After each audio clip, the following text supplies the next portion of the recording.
Appreciate it. Have a wonderful show. Thanks. So welcome, everybody, to the second hour of Mindshifters Radio. Today is Tuesday, October 24th, 2023. And our call-in number is 563-999-3581 and press 1. And that puts you into queue to talk to us. And we would love to hear your comments and questions because that makes this your show. And while we're waiting on Michael to dial in, I'll just say if you go to the website, I've added 2 new pages, and I'm putting the links to those 2 pages in the notes for today.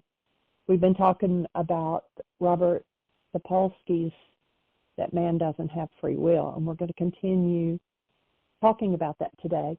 So I created 2 new pages. One of them is just called whyagain.org/free will, and it's where I'm putting the excerpts for all of these shows on that page, so they'll all be in one place.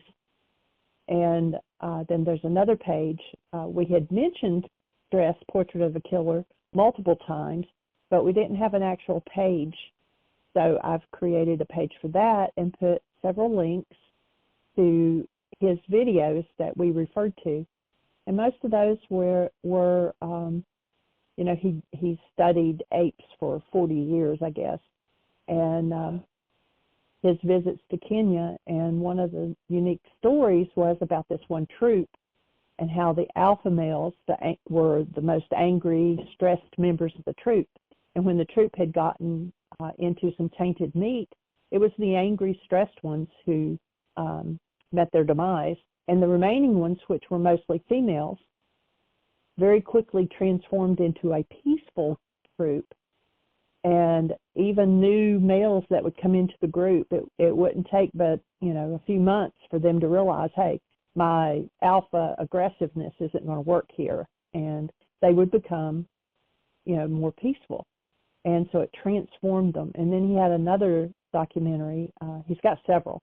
But then another one, he talks about the high-ranking baboons versus the nice, friendly ones, and that it added to their longevity, and that it was, you know, he actually said they were the perfect model for westernized human stress. That stress is a big killer. And, you know, a lot of times if you check with doctors, one of the biggest complaints today, and so, you know, it's like, you know, killing ourselves, cancel that thought. And so there is another way, and we do have free will, but it is from a higher faculty of choice. And yes, if you don't believe in the higher faculty and you don't call on that power, then you're stuck in running the carbon-based memory, which appears to be just fate, that you just, you know, it's just what happens to you. So anyway, I'm going to welcome Michael now, and we'll continue the conversation. Thank you, dear heart.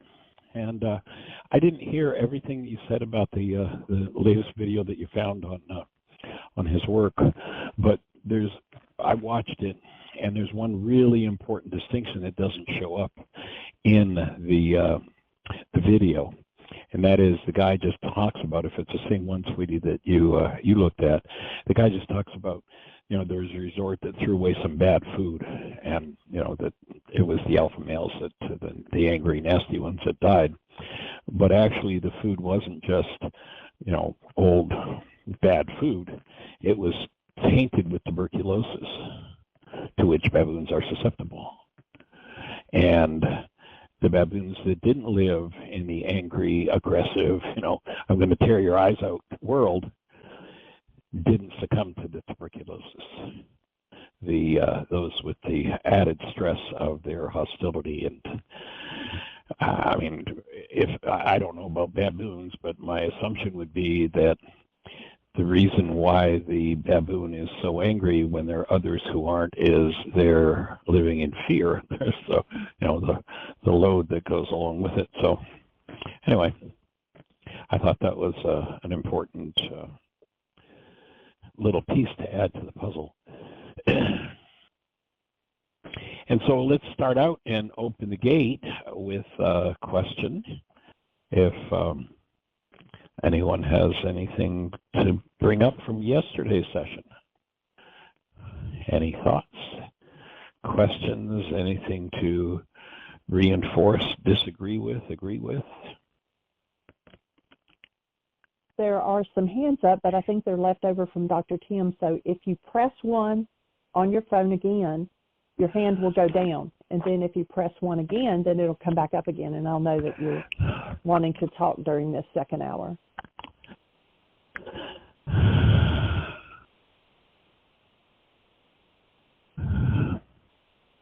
None of them changed, so I'm assuming there are no hands up for you.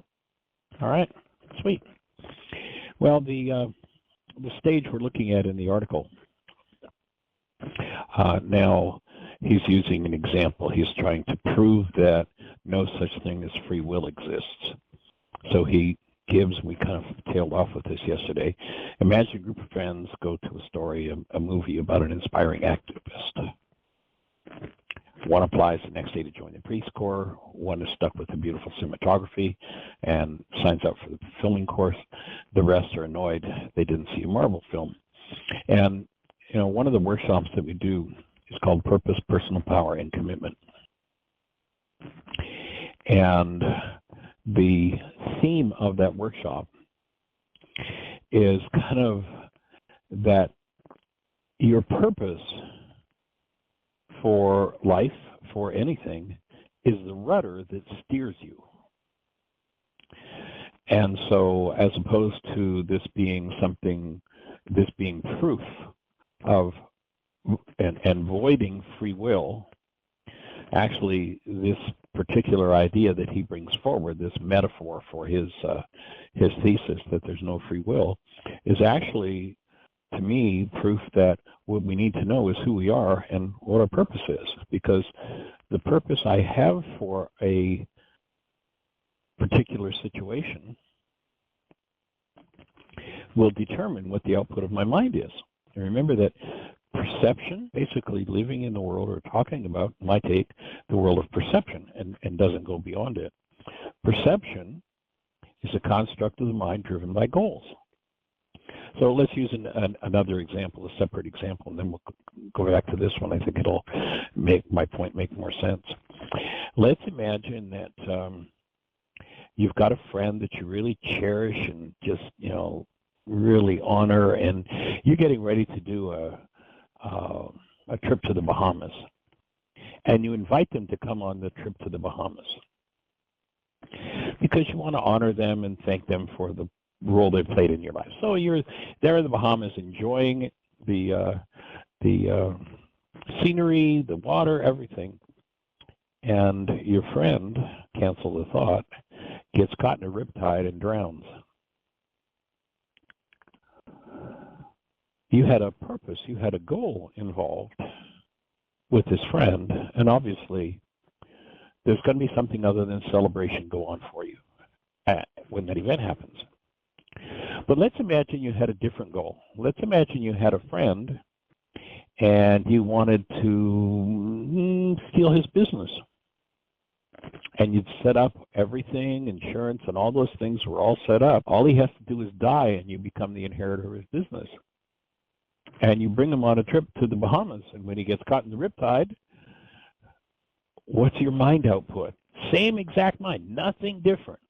Same exact mind. What is the mind output? It outputs delight and glee and joy and I made it. Or maybe guilt and fear and will I get caught? But it's a totally different process in terms of the direction that your mind is taking things. Or was it Ella Wheeler Wilcox that we shared her poem back a couple of weeks ago? One ship sails east, the other west, on the self-same winds that blow. 'Tis the set of the sails and not the gales that determine the way she goes. So the rudder for life is knowing our purpose and coming into alignment with that purpose. And our goals, if we're conscious, are always set on purpose And there's where we influence where, what he's talking about in this article is, well, these are all just influences, and the influences run the show. Well, no, if I know who I am, if I know that I am love, if I know my purpose, and I have a goal to achieve a particular result, then I become the influencer of all of the things that this thesis is saying, the predetermined mind thesis runs the show. So we're looking at, what the real purpose of the human mind is, and it's to give us all of the data that he's talking about. But again, if we are only functioning as physiology, as carbon-based memory, and as the mind, the brain being an instrument of the mind, if that's all we're functioning as, it's true. Those influences run the show. But when we wake up to who we are, it's a different game. So he gives this idea of, one person goes to the Peace Corps, one sees the cinematography, goes to filmmaking, and the other wanted to see a Marvel film. So he goes on to say all of the friends were primed to respond as they did when they sat down to watch. Maybe one had heightened adrenaline from the close call with another car on the drive over. Maybe another was in a new relationship and awash with oxytocin, the so-called love hormone. They had different levels of dopamine and serotonin in their brains, different cultural backgrounds, different sensitives to sensory distractions in the theater. None chose how the stimulus of the film would affect them any more than the sea slug, and he used an example, remember, of a sea slug getting away from an electric shock. So he's right. All of those influences, if we're only working out a carbon-based memory and have never awakened beyond that, run the show. There is no choice. Predeterminism is the game. Again, if you know every piece of data in a system, you can predict what any stimulus will produce as a result within that system. But that doesn't account for the gift that we were given of the ability to choose. And if we never activate choice, if we never go beyond carbon-based memory, then I agree with him 100%. But the fact is, when we discover that we ourselves are conscious, active, present love, and we can function out of that conscious, active, present love, that's where our higher faculties exist. And it can be tricky because this non-being mind, generations and generations and generations have pre-programmed the non-being mind. And when I talk about the non-being mind, I'm talking about a mind that works strictly and purely by resonance. And it's just because someone has what we call a human body doesn't mean they have a human life. If you go into the experience that we've shared with you before, go back to the moment where you held a newborn child. Tap into the essence of that newborn child. Now, this is a question Jeanie and I have asked of tens of thousands of people all over the globe, and virtually 100% of the time, the answer is always some variation of the theme of love. So again, go back and imagine holding that newborn and answer the question, is the newborn loving you or is the newborn love?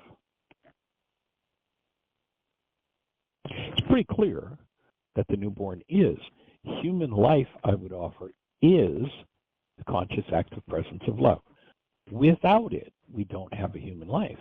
And sadly enough, this world that he's talking about of predeterminism, basically that's another word for it, this world has a specialty when a child comes in, and that is to knock the experience of themselves as love out of their lives, and then along about the age of 17, 18, 19, 20, send them out into the world to find somebody to love them. And now we've substituted a whole fraud approval for human life.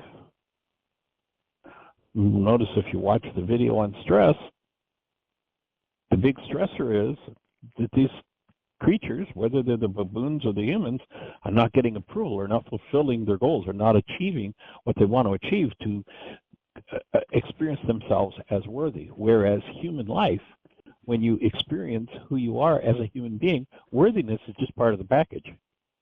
The rest of it just disappears. But our culture has specialized in knocking the human life out of us. And if we're in a pursuit of finding a love relationship, how did that song go? Why don't you find somebody to love? You better find somebody. What's the game? It's approval. It's not love. It's all stimulus response, as he's saying. But when conscious, active, present love comes into the experience, then we have a whole set of faculties that are added. And those faculties are 1, choice, 2, will, 3, imagination, 4, intuition, and 5, the faculty or the ability to achieve true perception rather than perception fueled from the past. Now, it's subtle because in each case there is a cheap copy. Over time, the experience of these faculties, the carbon-based memory system, the memory bank, has kind of made a copy up. So instead of choice, as we've talked about earlier, there's decision. Again, if I say, don't think about the color of your car, what resonates in brain cells? Put the color of your car. There's no choice about that. And even the person says, well, I'm not thinking about it. It's like, well, what is it you're not thinking about? In order not to think about it, you had to have those brain cells move. That's a pure resonance response. There's no choice about that. It's a decision. It's just pure resonance. But we have the ability to select between stimulus. No other creature has that ability that we know of on the planet. We have the ability to select, to make choices, to influence the mind and plant in it something different than it's ever seen before. Will, the second faculty that I spoke of, will is the subtle faculty of our human beingness that allows us, or through which, I should say to be more correct, through which we manage our minds. And the mind is managed by indirection. You can't manage the mind directly. Anybody who's ever said, I'm going to quit smoking, knows that you don't manage the mind directly because, well, I know people who've said that 100 times and they quit 100 times, but they never quit smoking. Why? Because forcing yourself, here's now will trying to step in, the cheap copy of willpower. I'm going to do this. I'm going to force this to happen. Where will is the ability to manage your own mind. Well, how do you manage your mind? Well, we actually have a worksheet for that. It's called the Mind Goal Management Sheet. You can find it on the website. And what do I mean when I say the mind is managed through indirection? Well, we're now in an age of technology where we have voice controls, but let's go back just a few years where there were no voice controls. And let's imagine that I'm finding it very warm here in my room, and I decide that I want the air conditioner to come on. Do I just say, air conditioner, come on? I can say, air conditioner, come on until the cows come home. The air conditioner's not going to come on. What do I have to do? I have to go over to the thermostat and turn the temperature down. Then the air conditioner. So that's indirection. I indirectly influence the air conditioner by changing the thermostat.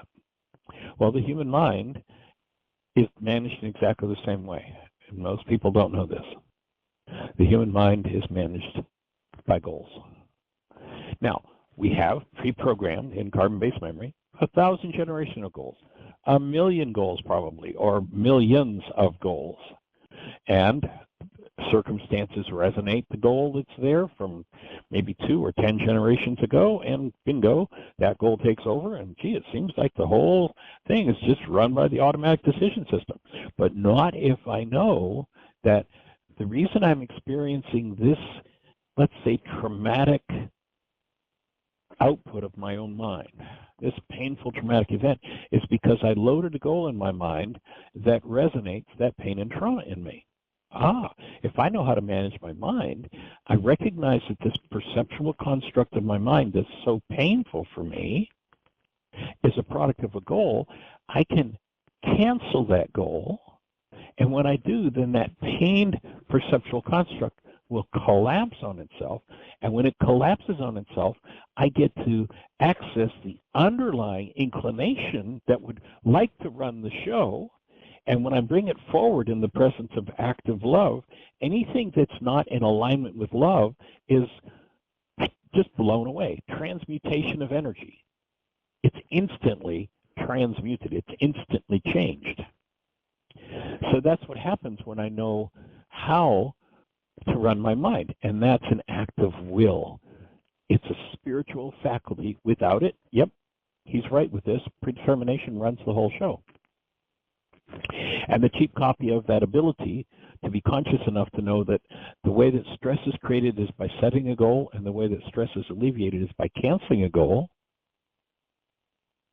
then I can collapse any inclination that comes from past generations, that comes out of carbon-based memory, and clean it up. And then I make a space for me to step in as a human being and direct the show. Now, many inclinations, especially the ones that are linked to pain, have been going on for generations and generations and generations and generations.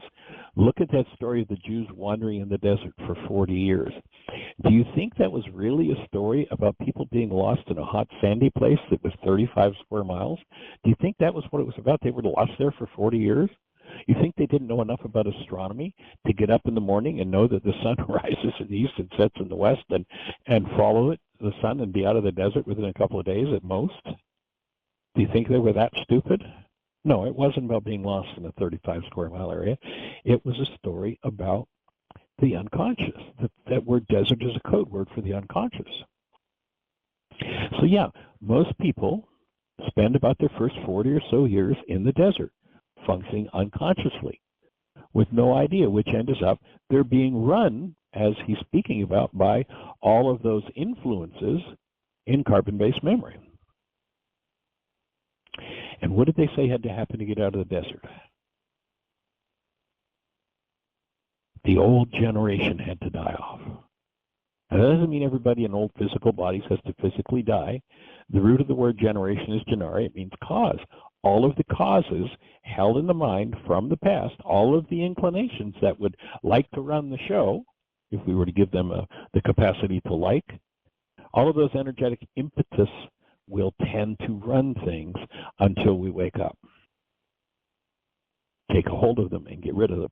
And the process of getting rid of those inclinations from the past that run the mind is called forgiveness.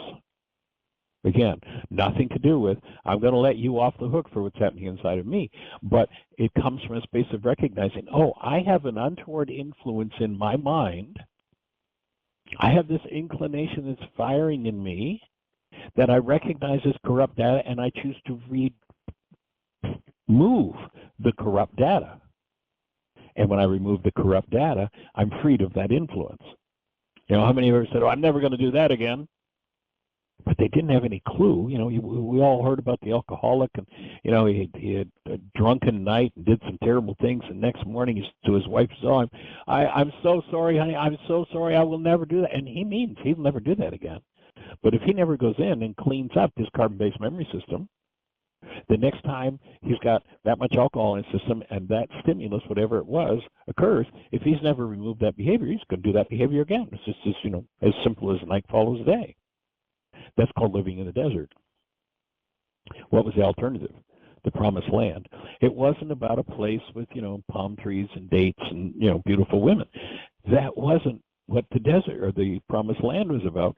The promised land is, rather than being without free will and able to determine where your life goes, you have the ability to source something never seen in the inclination-driven machine called the body-mind unit. Cheap copy of will, the ability to manage your own mind through managing your goals. And there are several things that are required to do that. That's a whole other workshop. Getting the stress you need is where we talk about that, and laws of living. But the cheap copy is willpower. I'm going to force this. I'll make this happen. The third faculty is imagination. Literally the ability to image into the world something new. It's interesting, they've done research with kids, and before they get to school age, before they're shuffled off to a place where they're now going to be brainwashed by a system that requires them to fall into commercial servanthood, their imaginations are awesome. But after a year or so in most schools, their imaginations are gone. And one of the things I just cherish deeply about Ari Rain, our granddaughter, who's now 5, and she started school, is her imagination. And I mean, we talked to her about her imagination and her ability to do that, to tap into that other realm and bring energies in that aren't already stored in carbon-based memory. And we acknowledge that in her, and we tell her to make sure, to understand that there'll be forces that will want to shut that down in you. And you can just breathe through and let go of those forces. You can forgive any influence they have on you and make sure that you keep this cherished faculty of imagination alive in you through your educational process. And so that's literally the faculty with which we bring other energetic patterns into the system that aren't already there. The non-being mind's cheap copy of imagination is fantasy. I get to hear people doing fantasies all the time around this work, people who come to work saying, oh, Michael, this is so great. Boy, I'm going to do this. Boy, I'm going to teach it. I'm going to travel. I'm going to have a center, and I'm going to do forgiveness. And 6 weeks later, they're still living in their fantasy. And, well, how many worksheets have you done? How many of you actually put the pen to the paper and done? Oh, I'm going to have a center. Yeah, good luck. If it's your imagination instructing you to do that, and you have the other faculties activated, then you're going to fulfill what you have brought into your structure. If it's just a fantasy produced by the mind, then, it dissipates and disappears pretty quickly. The next faculty is intuition. So imagination is the ability to bring in something new that's never been seen.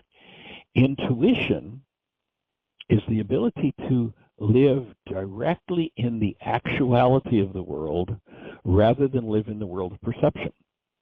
So the mind, carbon-based memory, that my take in this article where he's saying there's no free will, is he's talking about people who live in that, and that's where most people live.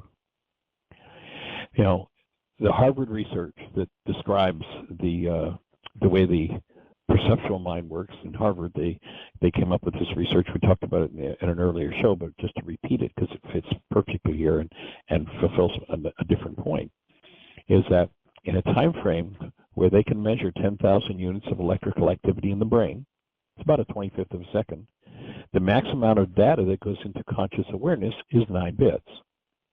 So in this work, we refer to that metaphorically as the 9-bit mind, and I don't mean it's an absolute literal 9 bits. Actually, the lab stats were 7 plus or minus 2, so as little as 5 bits of data go into conscious awareness, as much as 9 in that particular time frame. So if you think about 10,000 brain cells firing and your perception is reduced to 9 bits, that's a pretty tiny fragment of what's available inside of you. Now, in that same time frame, it's been estimated that the actuality of the world, so we've got reality, actuality. 6 people are at an accident, they all go to court, and you listen to them testify about the accident, and you wonder if any 2 of them were at the same accident. Their realities are so different. Each one experiences that accident through their own perceptual constructs, and so they have a view of it. The actuality itself, what those 6 people stood around and observed that triggered in each of them 9 bits of data that were so different, again, you wonder if they were at the same accident, it's been estimated in that time frame that actuality perhaps has as much as 2 trillion bits of data. And then if you look at what this new Webb telescope is showing us, perhaps it's 200 trillion bits of data. My take is that the mind will never comprehend that. Carbon-based memory, the thing that we're talking about that has no will, it's just a free flow of information in it, that will never comprehend. However, that will never even, another thought, we'll never even be able to speak about the actuality. about it, maybe around the edges of it, but that's going to be it. But in being, I believe that we as human beings are designed, when we awaken to who we are and function out of being where these faculties exist, are designed to comprehend and bring into this world those things which have not yet been thought of. We're here to comprehend the actuality of this thing that the new Webb telescope is showing us. The universe is, I forget, multiple millions of times greater than what they thought before that telescope went out into space. I think we as human beings are designed to function in that and comprehend that. But the comprehension will not come through the mind or from the mind. The secrets are not hidden in the mind, they are hidden by the mind. That's why forgiveness is about collapsing and getting the mind out of the way. And then, when we function as fully conscious beings, with all of our faculties practiced, skilled at them, then we're going to live in a space that is so far beyond what we're doing right now, so far beyond what we could even start to comprehend with our carbon-based memory minds. And intuition is the faculty that will give us access to that. The ego's cheap copy of intuition is being a psychic. Remember, in many circles they warned about psychics. Why do they warn about psychics? Because the psychic is, well, there's an influence going on in the world. It resonates something in the carbon-based memory of the psychic, and the psychic reads what it resonates in them. The psychic that's had a horrible divorce has somebody come to them who has a relationship conflict, and what do? They read through their own stuff, so to speak. Oh, you're going to have this horrible divorce, and it's going to be terrible, blah, blah, blah. And if this person walks away receiving that as an influence from an authority, this psychic is supposed to be so good, then watch them, instead of resolving what could have been a simple, perhaps, resolution in that relationship, they'll just go on and create more trauma and drama within the relationship. So the intuition is the faculty with which we can access the actuality of the moment rather than just realities. The psychic is playing in the realities within their own minds. And then the final, and Jeanie tells me you've got a caller, but I'll just touch on one more, the fifth faculty that we'll talk about, and that is that, so we've got perception. There's a lesson in on our YouTube channel. If you just go to whyagain.org, our website, and you'll see the social media links. Click on YouTube, and then go to a lesson, ACIM, What is the World? And that lesson from the Course in Miracles is very powerful, and it opens up with, the world is false perception. It is born of error. It has not left its source. Everything that you experience based in hostility and fear is a result of generational patterns of corrupt data, and perception will guide you to do those things. Not because it's right or good or useful, but because that's what's in there. And in there, accompanying that, is the good old family feeling. How many times have you heard somebody say, oh, I swore I'd never be like my mother, father. And then when the stress was up and the chips are down, not understanding the power person dynamic, they did the very thing that their power person did to them that they hated most. Because that's what carbon-based memory does. That's all it's capable of. That's all perception can do, is feed you what's in there. And once the power person dynamic is established in a mind, it will run that person's life until that power person dynamic is understood, uncovered, and forgiven, removed from the structure. So perception is fueled from carbon-based memory. It's a construct of the past. And in the ancient teachings, they called it the mind of man. You might remember a passage where Yeshua comes out of the Garden of Gethsemane, and there's Peter, the hero, who has the sword that's going to save him. And Yeshua addresses Peter directly. Excuse me, Peter, for this analogy, but that's the name in the book. So he addresses Peter and he says, "Get thee behind me, Satan." And then he tells us what his Aramaic language means by the word Satan. He says, "For you think in the mind of man rather than the plan of God." The mind of man, carbon-based memory, can't access actuality. The mind of man, carbon-based memory, is stuck in its patterns from the generations, living in the desert. What was the alternative? The promised land, conscious co-creation. That we can comprehend the actuality, which in that case metaphorically is referred to as the plan of God. This is the creation. We have the ability, if we can let go of the reducing valve. You know, the human mind is nothing but a reducing valve. If you've got a 200 quadrillion bit world and you get it down to 9 bits of data, you've got a reducing valve. You know, a fly's mind is a reducing valve. You know, it comes in the room and doesn't see the fan and the TV and the art over there. The fly comes in the room and it looks for infrared energy and goes for the heat and blood, goes for something to eat, a mosquito, what have you. Their mind is a reducing valve that gives them only what's useful for survival. It sees nothing of actuality. I offer, as human beings, as non-humans, are still living in a world that is irrelevant to actuality. We're no different, and I'm in agreement with him with this article. We're no different than the flea or the fly or anything else. Our mind generates a construct that's useful for survival at the moment, but it's not useful for living as the created essence that we are and bringing into the world what comes next. It's interesting if you hear that the passage in the creation story that says, you know, and the Creator breathed into Adamos the breath of life, and Nafsha, this created spiritual being, became an incarnated being, incarnated into carbon-based memory. And then he's told to go and reproduce and replenish the face of the earth.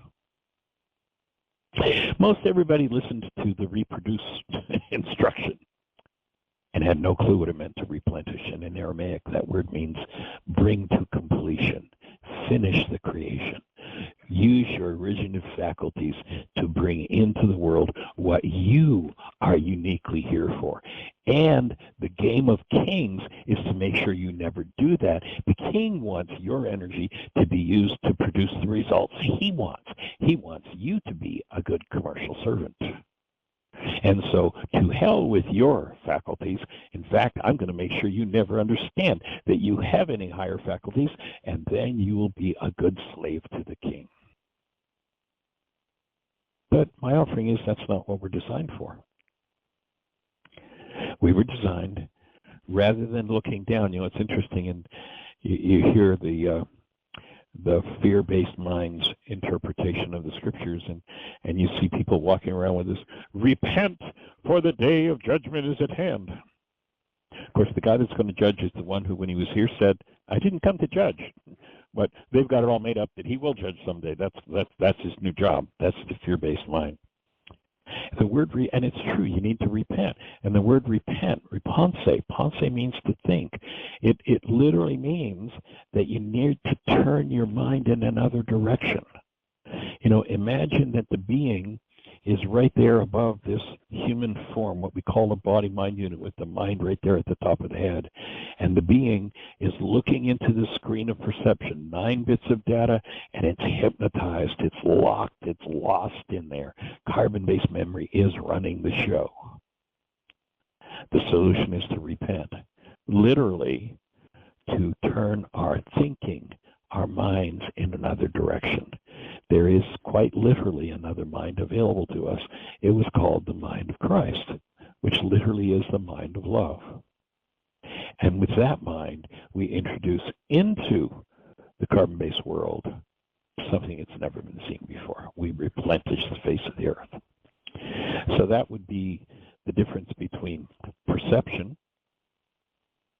that the mind is fueled from and is nothing but a reflection of carbon-based memory, And true perception, that the constructs of the mind are fueled from the state of actuality, from the state of being, rather than from the past, carbon-based memory. So I hope all that came together and made sense. And Miss Jeanie, you've got a hand up, so let's say hello to our caller. We actually have two hands up. The first one, though, Awesome. is Terry, area code 336. You're on the air. Hey there, good sir. Hey guys, how you doing? Hey, we're rocking. Having fun. All right. I was enjoying your comments there, and also I heard you got another call.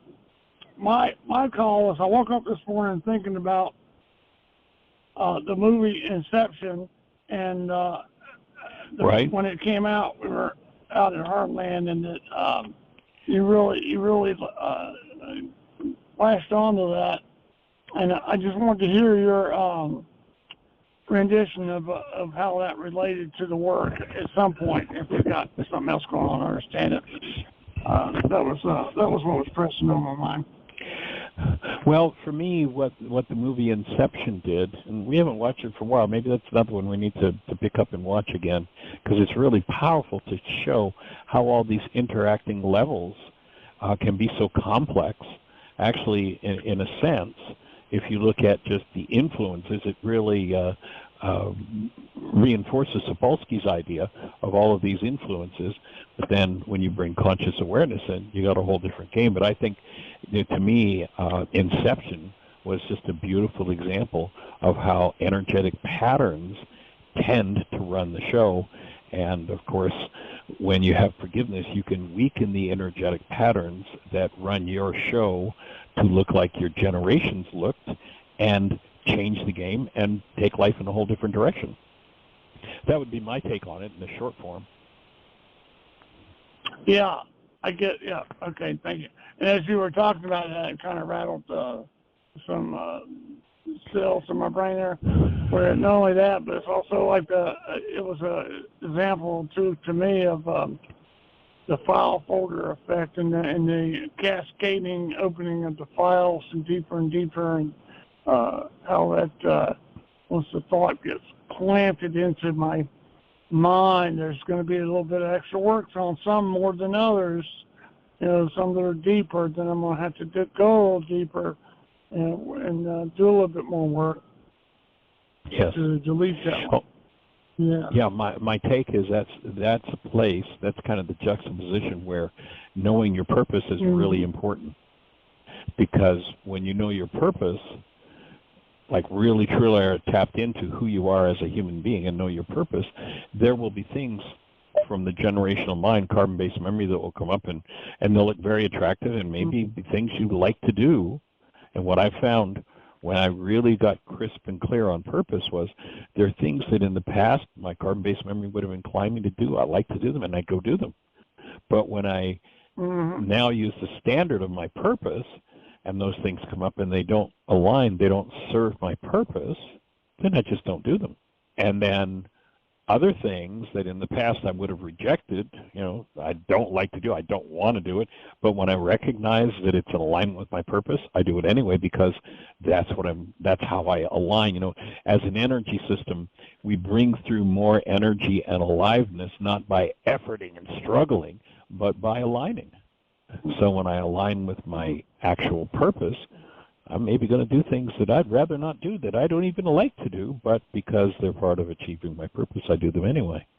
And that's all part of the energy system and the waking up and the importance of being cognizant of your real purpose rather than being cognizant of what the culture does to virtually everybody, and that is brainwashes them to the king's purpose. Does that fit? Does that make sense? It does. Thank you. Delighted. What else be on your mind, sir?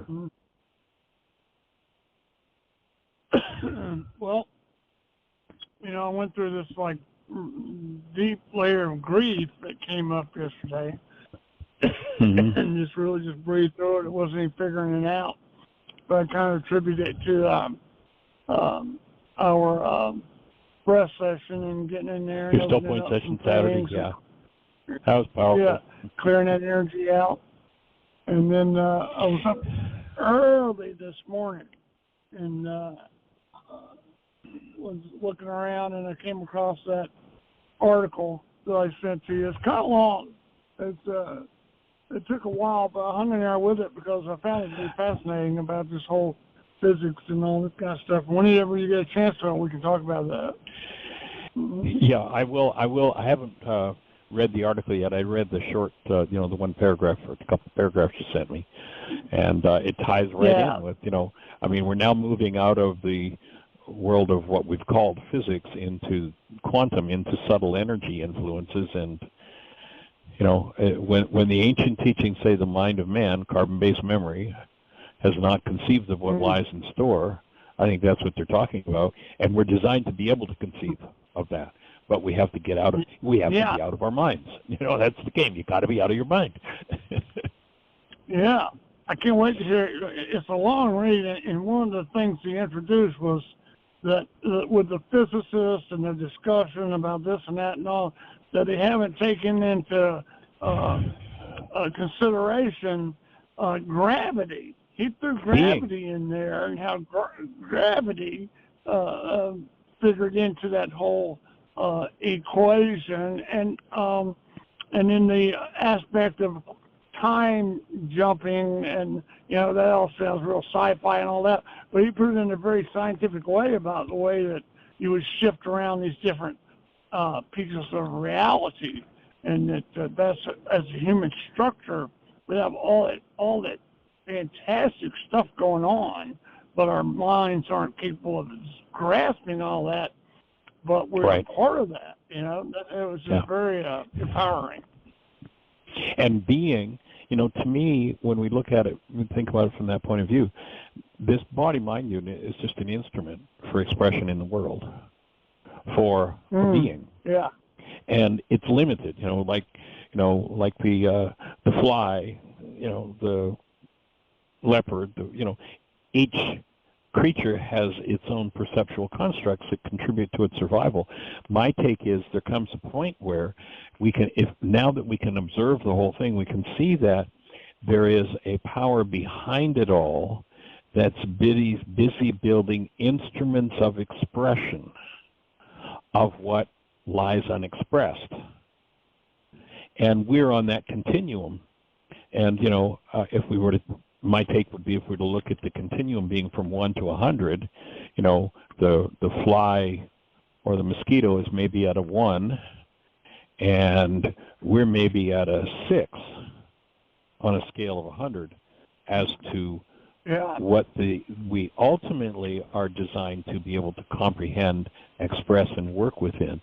And when we choose to cooperate with cleaning up our multi-generational database we call a body-mind unit, cleaning up our genetics, taking on the genetic patterns of the past that limit our understanding and our expression, then we get to consciously cooperate with building an instrument for the full expression of what's possible.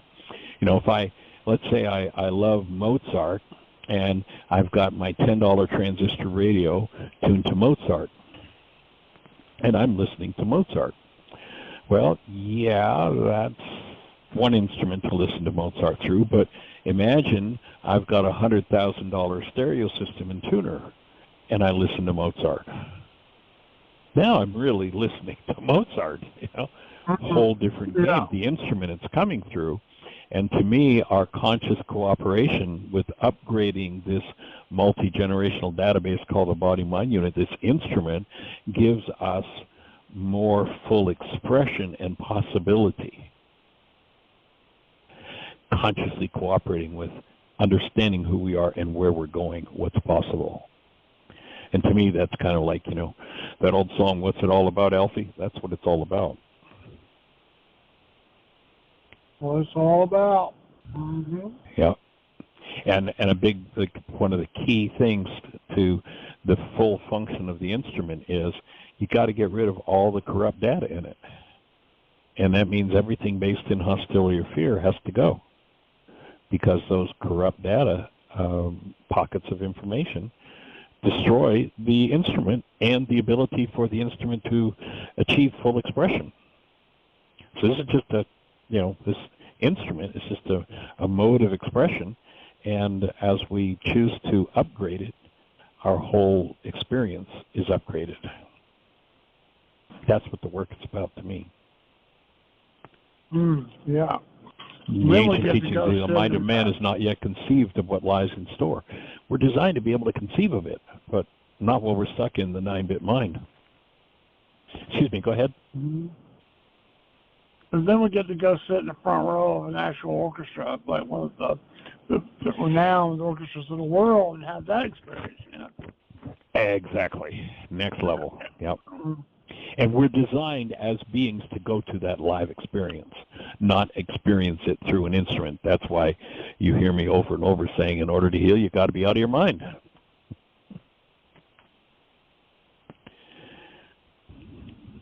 It's an instrument. Yep. Breathing with you. Glad you had that opening. That's awesome. I love the community that's developing around the still point. Yeah, it's awesome. The level of awareness of each person in it and the space it's held is just, I think, just developing beautifully. Pretty cool. Well, any other thoughts for you, sir? I'm good, Chief. I appreciate it. Hey, all right. Appreciate you. Okay. Bye-bye. Have a blessed one. All righty. Bye-bye. It's really pretty awesome. It's really pretty awesome to connect with so many unique individuals that are doing their work, that are moving the needle in the direction of full conscious awareness. It's an amazing privilege. So go for it, sweetie. All right. This is Peter, 619. You're on the air. Welcome, sir. Yeah, hello, Doctor. I'm glad I heard the other gentleman speak. I'll tell you what. I think there's something wrong with your connection, Peter. Maybe you could hang up and dial back in. All I hear is static. Oh. Okay. We'll hold for a second if you want to just dial back in again. I don't know if you can hear us, but I can hear your voice behind all this static and can't make out your words. He hung up, so I'm waiting for him to call back in. I'll give it a second. So while we're waiting for Peter to dial back in, sweetie, any thoughts for you on all of this, especially with the writing you're doing with your new book? Anything no, not at the moment. Bring into the no? Okay. Okay, and he's just dialed back in, so I'm going to turn his microphone back on. Let's see if that's better. Hello? Are you there, Peter? You're clear. Got you, Peter. Yep. Okay, thank you. I was just saying that I enjoyed listening to the other gentleman who went through the weekend experience because, as you know, I signed up for it.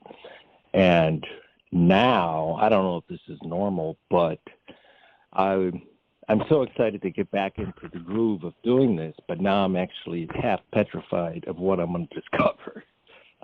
Great.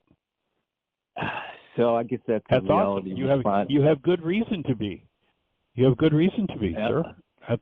All of us do. Nobody's in a different boat than that one.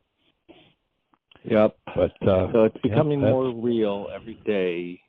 Connecting with the other gentleman on the phone, it's just really a good process for me, more people. So I did want to say something about perception, because I loved your stories about it. One of the Air Force training things that the Air Force used to do, you'd fill a room with students, half pilots, half engineers, and you just go one half of the group, a mixture of pilots and engineers, go out in the hallway. We're going to show you a video of an aircraft accident. Then the other people come in from the hallway and ask questions. The bottom line was the people that asked questions didn't know what to ask, and the people that said what they saw was completely different from everybody else in the room. So Yep. accident investigations with aviation take months because and that's why we have voice recorders, black boxes, because people don't know what they see. We learn that. That's right. We learn that Everybody has a construct. Everybody has a reality all the time. Yep. There are a couple of quotes that fit in here, and one I'll share that I often share on the show. And there's a gentleman, and this one was not written for you and I, Peter. It was actually written back in the 1700s, late 1600s, early 1700s.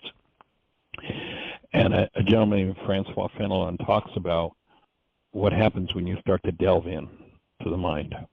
This is 300 years ago.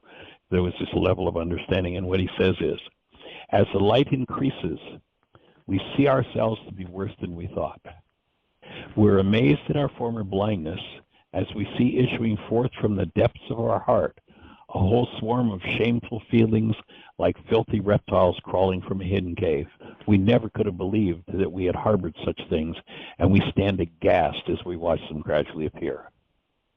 But while our faults diminish, the light by which we see them waxes brighter, and we're filled with horror. Bear in mind for your comfort that we only perceive our malady when the cure begins. So it is a step in the process. That, all we have to do is look at our history and recognize that literally this multi-generational database has every thought, every feeling, every reality, every unresolved issue, as well as every blessing of every generation in our bloodline.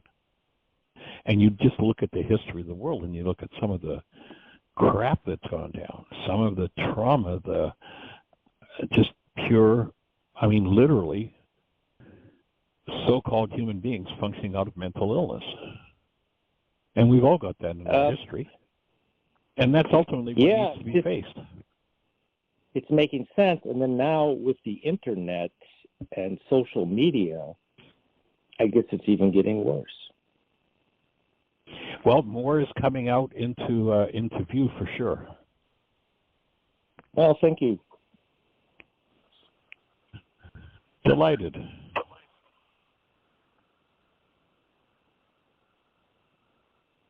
So here, and to reinforce your input about that experiment you were talking about in the flight training schools, here's a quote. The CIA put out a book. We've actually got a link to it on our website, or a copy of it on our website. You can download it. I don't know how many millions they spent, but there's one chapter. It's basically a book about human intelligence, and there's one chapter in the book where they're looking at perception. So after the millions of dollars spent, here's the bottom line conclusion from the CIA. People tend to think of perception as a passive process. We see, hear, smell, taste, and feel stimuli that impinge upon our senses. We think if we're at all objective, we record what is actually there. Yet perception is demonstrably an active rather than passive process, rather than records reality. Perception implies understanding as well as awareness. It is a process of inference in which people construct their own version of reality on the basis of information stimulated by what is provided through the five senses. And, everybody's got a reality all the time. Realities based in hostility and fear are corrupt data and need to be cleaned up. And, how many generations has it been going on? So, well, I don't know about you, Peter, but I can't think of anybody in my bloodline, uncles, aunts, or people that I knew, neighbors, friends, acquaintances as a kid through my early life. I can't think of anybody that could have started to have this conversation that we're having here today. I don't know about you, but if you haven't got some of your bloodline that could have sat down and had that conversation, I find it very precious to be able to have these kinds of conversations with my granddaughter, who's 5, who one day when we were watching a video, she's into anatomy and physiology. We were watching a video on the mind, and in this particular video, they talked about how the mind or a person. It was actually a cartoon kids thing on physiology and all of the organs in the body. in a cartoon form come out, and each of them in turn sings what their part is, and the eyes, it's their turn to sing, and the voice track goes, I am your eyes, I am your eyes, I see the world around you. Our granddaughter, who was 4 at the time, said, Papa, they don't understand. We don't see with our eyes, we see with our brain. It's like at 4, she knows it. If we can't think of anybody that has had that comprehension in our history, then being the early adopter means there's some pretty heavy-duty work to do. And that's just, part of the process if we're going to open that gate. So thanks for joining us and opening the gate and rocking on. Thank you. Bye. All right, my friend. Blessings. Take care. Thanks, everybody, for joining us. Have the best year yet of your eternal life. It's an awesome gift to give the world.